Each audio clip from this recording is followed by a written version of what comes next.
안녕하세요, 바이스입니다. 오늘은 지난번 말씀드린 대로 재무팀 회계팀에 취준하고자 하시는 분들을 위한 역량 강화 두 번째 시간입니다. 보시기 전에 구독과 좋아요 눌러주시면 너무 감사드리고요. 또 오늘 본격적으로 한번 시작해 보겠습니다. 제가 앞서 말씀드린 대로 이제 재무팀 회계팀을 지원하시는 분들을 위해서 제가 주제를 4가지로 나눠서 좀 이야기를 해볼 거예요. 오늘은 그 첫 번째 주제고요. 첫 번째 주제는 바로 보통 재무팀 회계팀에 가장 많이 지원하는 재무회계 전공자들은 대학에서 어떤 커리큘럼으로 공부를 하나에 대해서 좀 이야기해 보려고 합니다. 사실 여긴 대학을 다니지 않으시는 분도 계시고 회계나 재무 전공자가 아니신 분도 계시고 또 회사를 다니시는 분도 계신데, 어쨌든 여러분께서도 전공자들이 대학에서 어떤 커리큘럼에 의해서 배우고 그것들이 회계팀이나 재무팀의 업무에 어떻게 도움이 되며 그들은 어떤 방식으로 공부하기 때문에 이런 부분에서는 유리하고 또 이런 부분에서는 내가 오히려 유리할 수 있겠구나, 이런 경쟁자 분석에도 도움이 될 거라서 제가 어쨌든 이 부분을 좀 마련했습니다.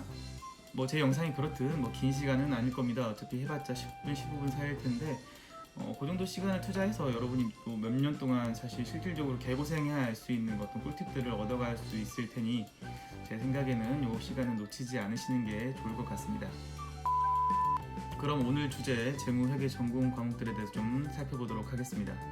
우리가 이 재무회계 전공 과목들을 살펴보는 데는 여러 가지 의의가 있어요. 사실 첫 번째는 성적표에 대한 부분인데, 성적표라는 거는 우리가 성적을 제출한 그런 목적이기도 하지만 회사에서 성적표 전체 내역을 갖고 오라고 한다는 거는 이 학생이, 이 지원자가 대학을 다닐 때 어떠한 생각으로 과목을 골랐는지 보고 싶다는 의도도 있을 수 있습니다.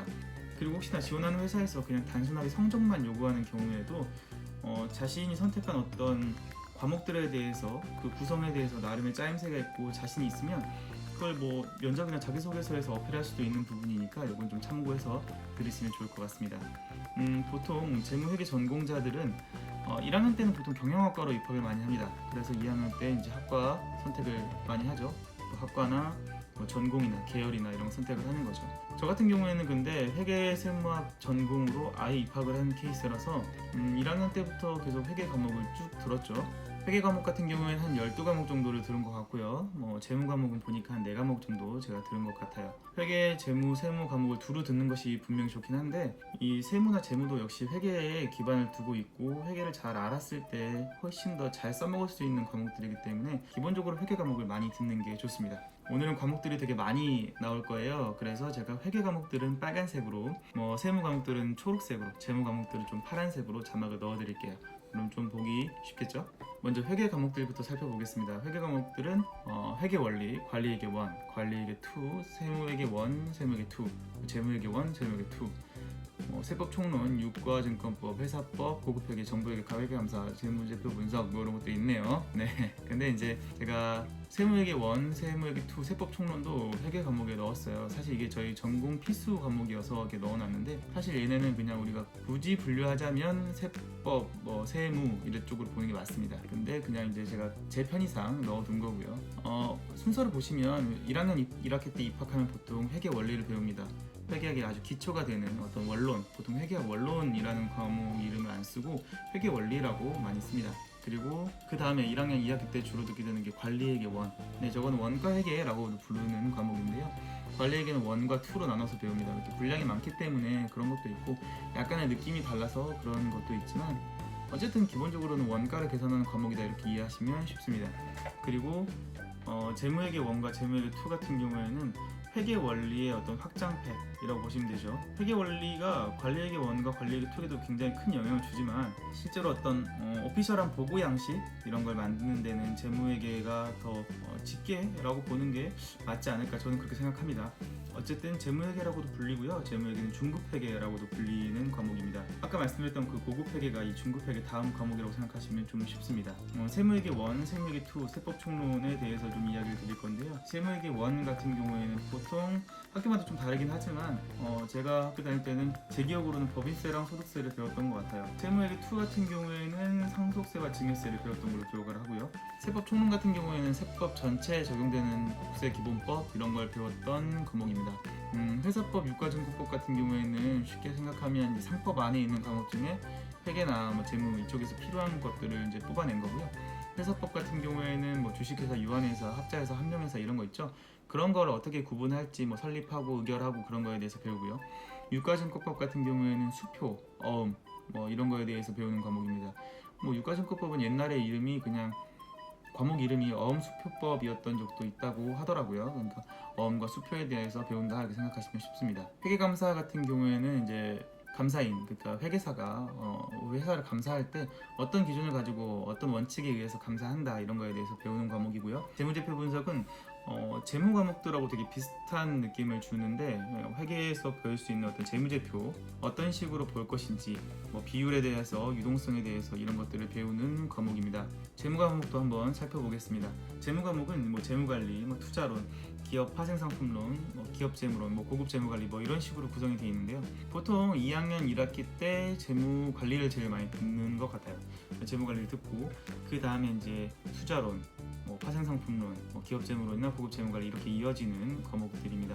재무 과목들은 기본적으로 어떻게 하면 돈을 잘 빌려오고 잘 가져오고 잘 조달하고 또 가져온 돈을 어떻게 하면 잘 투자하고 또 번 돈은 어떻게 하면 잘 순환시키고 뭐 이런 것들을 배우죠. 쉽게 생각하면 자금의 조달과 자금의 투자에 관한 의사결정을 할 수 있게 도와주는 과목들입니다. 여기서 몇 가지 이제 팁을 드리자면 회계 과목들 같은 경우는 어지간하면 다 듣는 게 좋습니다. 어차피 뭐 전공자는 뭐 다 안 들으면 졸업이 안 되니까 어쩔 수 없지만 회계 과목 같은 경우에는 전반적으로 다 기본이 되는 과목들이기 때문에 이 기본을 튼튼하게 하기 위해서는 다 듣는 게 좋습니다. 그렇지만 그 중에서도 고급 회계나 정부 회계 같은 경우에는 굳이 필요하진 않습니다. 수업 목적으로도 뭐 제 친구들 회계사 세무사 공부하는 친구들도 많이 있었는데 그 친구들도 안 듣더라고요. 저건 필요 없다고 봐도 사실 무방하고 저게 필요할 정도의 레벨까지 올라가면 회사에서는 둘 중 하나를 선택합니다. 교육을 추가로 시키던가 아니면 회계사나 세무사를 불러서 용역을 쓰던가. 근데 후자가 압도적으로 많죠. 회사 내에서 고급 회계를 다루는 경우는 사실 거의 없고 저런 걸 다룰 정도의 레벨이 되면 사실 이제 부장급이나 임원급에 가까워지는 부분이기 때문에 사실 많이 필요하지는 않습니다. 정부회계 같은 경우도 비슷한 느낌인데요. 정부회계는 국가의 예산을 다루는 부분이기 때문에 저건 일반 기업을 대상으로 하는 회계사나 세무사 또 일반 기업의 근무자들은 별로 필요하지 않고요. 저건 오히려 이제 감사원이나 재정경제부에서 업무를 하시는 이제 재경직 공무원분들께서 오히려 필요한 과목이 되겠죠. 세무 과목에 대해서도 잠깐 말씀을 드릴게요. 세법 같은 경우에는 이게 학교마다 다르지만 보통 제가 들은 과목은 세무1, 세무2, 세법 총론 이렇게 분리가 되어 있는데요. 세무1 같은 경우에는 아까 말씀드린 대로 법인세랑 소득세, 세무2 같은 경우에는 상속세와 증여세, 그리고 세법 총론 같은 경우에는 국세기본법이 기본이 됩니다. 이걸 제가 말씀드리는 이유는 보통 학교 공부하시기 전에 예습을 하시면 세법 같은 경우도 예습을 많이 하고 들어가는데요. 근데 이게 너무 일찍 예습을 하면 법이 바뀌기도 하고요. 또 휘발성이 너무 강해서 잘 까먹습니다. 그래서 제가 생각하기에는 그 1학기 개강하기 직전 한 2월 중순 정도부터 해서 예습을 하시는 게 좋다고 생각을 합니다. 왜냐면 이 과목 같은 경우에는 1년 안에 이 세 과목을 다 한 번에 해결하시는 게 좋아요. 이게 무슨 뜻이냐면 같은 해에 해결하는 게 좋다는 뜻입니다. 그 이유가 뭐냐면 세법이 보통 1월이나 2월에 개정이 되다 보니까 2학기 때 이 과목들을 시작하게 되면 다음 연도 1학기는 돼야 다 끝낼 수 있게 되는데 그러면 중간에 세법이 바뀌어서 책을 다시 사야 되는 경우가 발생합니다. 이게 무슨 뜻인지 잘 모르실 것 같아서 제가 책을 준비했는데 이 책이 보통 이제 노랭이라고 부르는 책입니다. 이게 두껍죠. 근데 이 책 안에 지금 세법 총론, 세무1, 세무2 다 들어있습니다. 근데 이걸 한 번에 배울 수 없기 때문에 다 나눠서 배우는 것 뿐이고요. 그런데 만약에 이 책이 56,000원인데 지금 더 올랐을 수도 있어요. 근데 이 책을 샀다가 2학기 때 듣고 세법이 개정되면 이 책은 그렇죠, 구판이 되는 거예요. 결국 심판을 다시 사거나 아니면 회계사나 세무사 인터넷 강의 홈페이지에 보면 그 추록본이라 그래서 그해 당해년도 이제 회계사 세무사 시험을 봐야 되는 학생들을 위해서 이거에 대한 어떤 바뀐 버전들이 어디가 바뀌었는지에 대해서 알려주는 그런 판본이 나오는데 그런 걸 보고 공부를 하셔야 돼요. 근데 결국에는 찜찜해서 다시 사게 되는 경우가 많습니다. 그래서 가장 나이스한 방법은 1학기 때 세법 총론과 세무1을 같이 듣고 2학기 때 세무2를 들어서 한 해에 이 한 권의 책을 끝내고 그 다음에 버려버리는 거죠. 우스갯소리를 버린다고 얘기했지만 어쨌든 한 해 다 끝내야 또 두 번, 세 번 사는 일이 없으니까 그건 좀 참고하시면 좋을 것 같습니다. 참고로 이 책 같은 경우에는 보통 노랭이라고 인터넷에 검색하면 나옵니다.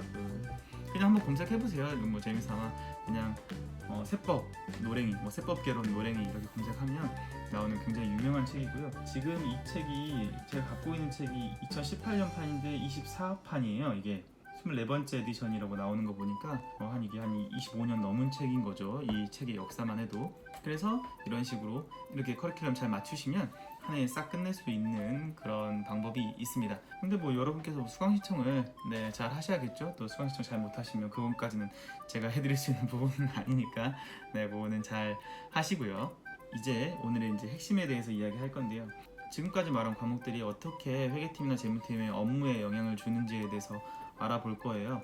사실 업무에 영향을 준다 이렇게 말하면 여러분께서 일을 안 해봤기 때문에 잘 와닿지 않아요. 그래서 제가 가지고 있는 자격증과 어떻게 매칭이 되는지를 한번 보여드리려고 합니다. 일단 지난 시간에 주제가 됐던 펀투상은 사실 회계를 몰라도 딸 수 있는 자격증이에요. 그만큼 쉬운 자격증이기 때문에 이건 제끼고요. 재경관리사에 대해서 좀 이야기하면 시험 과목이 재무회계, 관리회계, 세무회계 이렇게 세 가지네요. 답 됐죠? 이미 위에서 회계 과목 중에 재무회계, 관리회계, 세무회계 그대로 있었어요. 그래서 요거는 그대로 들으시면 됩니다. 그리고 재무관리사 한번 알아볼게요. 재무관리사는 시험 과목이 자금관리, 금융시장, 외환관리, 자금조달 이렇게 네 가지네요. 제가 한번 매칭을 해봤는데 자금관리는 재무관리랑 연관이 되고요. 금융시장과 외환관리 파트는 금융파생상품론과 연결이 됩니다. 자금조달 같은 경우에는 기업재무론 또는 재무과목 전체와 매칭해볼 수 있을 것 같습니다. 그리고 마지막 금융투자분석사는 계량분석, 증권경제, 기업금융, 포트폴리오 관리 이렇게 네 가지로 나눠지는데요. 얘가 좀 양이 많습니다. 제가 좀 비교를 해서 보여드릴게요. 먼저 금융투자분석사를 공부했던 교재 보여드리겠습니다. 교재가 총 4권인데요. 4권이 각각 한 권씩도 그렇게 가볍지 않고 총 4권인데요. 이렇게 보시면 이 정도 두께가 됩니다. 제 손바닥이 이 정도 되니까 이 4권이 한 권당 한 개의 파트를 담당하고 있고요. 그 파트들을 아까 제가 말씀드린 계량분석, 증권경제, 기업금융, 포트폴리오 관리가 되겠습니다. 계량분석 과목은 경제학과 과목이랑 또 통계학 과목, 증권경제는 경제학 과목과 재무관리 과목, 기업금융은 재무관리, 그리고 재무제표 분석 과목이, 포트폴리오 관리 파트는 기업재무론 과목과 굉장히 많은 연관을 갖고 있습니다. 그래서 결국에는 자격증을 취득해야겠다 하고 생각하시고 계신 분은 학교 공부가 자격증 공부의 예습이고 사실 굉장히 많이 겹치기 때문에 처음에 열심히 공부해 두시는 게 굉장히 큰 도움이 됩니다. 왜냐면 처음에 공부를 해놓지 않으면 나중에 공부할 때 공부가 재미가 없기도 하고 힘들어요. 그렇기 때문에 한번 공부할 때 제대로 해놓고, 제가 자격증 파트라서 다시 말씀은 한 번 더 드리겠지만 학교 공부를 하면서 이 자격증을 한 번에 같이 취득하시는 게 베스트입니다. 그러면 시간을 방학 때를 낸다든지 따로 시간을 내서 공부한다든지 이런 낭비가 많이 없고 한 번에 학교 성적도 좀 높일 수 있고 동시에 자격증도 취득할 수 있는 약간 일석이조의 효과를 좀 거두실 수 있어요. 특히 이제 좀 공부를 열심히 해야 되는 과목 중 하나는 재무관리 과목인데요. 이 재무관리 과목은 처음에는 되게 쉬워요. 그리고 어차피 그냥 고등학교 때 등비수열의 합공식 약간 이런 느낌이어서 등비수열, 등차수열 약간 이런 느낌도 나고요. 근데 이게 나중에 뒤로 갈수록 첫 부분과 굉장히 난이도 차이가 좀 큽니다. 그런데 이거를 극복하지 못하고 그냥 무너져 버리시면 뒤에 해야 될 공부들이 되게 많이 힘들어져요. 그러니까 처음에 재무관리 과목은 잘 해두시는 게 좋습니다. 재무관리사 아까 제가 책을 안 보여드렸네요. 재무관리사는 이 2권 이렇게 구성되어 있습니다. 이건 얇죠. 근데 이것도 생각보다 의외로 분량이 좀 돼서 이것도 공부하시다 보면 딴 버거운 느낌이 들 수 있어요. 그런데 학교 공부에서 미리 좀 열심히 해두시면 이건 차후에 도움이 되게 많이 될 겁니다.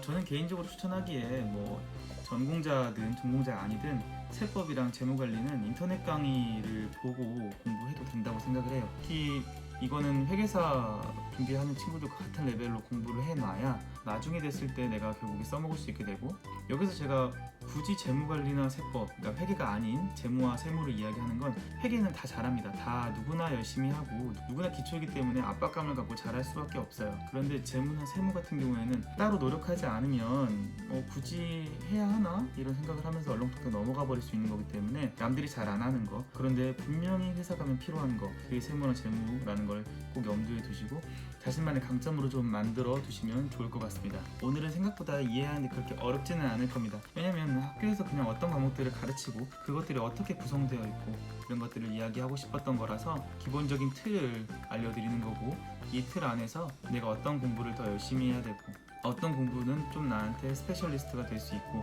이런 것들을 좀 상상하시면서 들으시면 쉽게 이해하실 수 있을 거라 생각합니다. 오늘 좀 간단하게 여기서 마무리하도록 하고요. 이어지는 편에서 제가 이제 자격증과 또 대외 활동, 실무 경험 이런 것들을 좀 어떻게 하면 잘 묶어서 스펙을 만들 수 있을지에 대해서 좀 이야기해 보도록 하겠습니다. 오늘도 시청해 주셔서 감사드리고요. 구독, 좋아요 눌러주시고요. 또 다음 편도 기대해 주시면 감사드리겠습니다. 네, 오늘은 여기서 짧게 마무리하겠습니다. 감사합니다.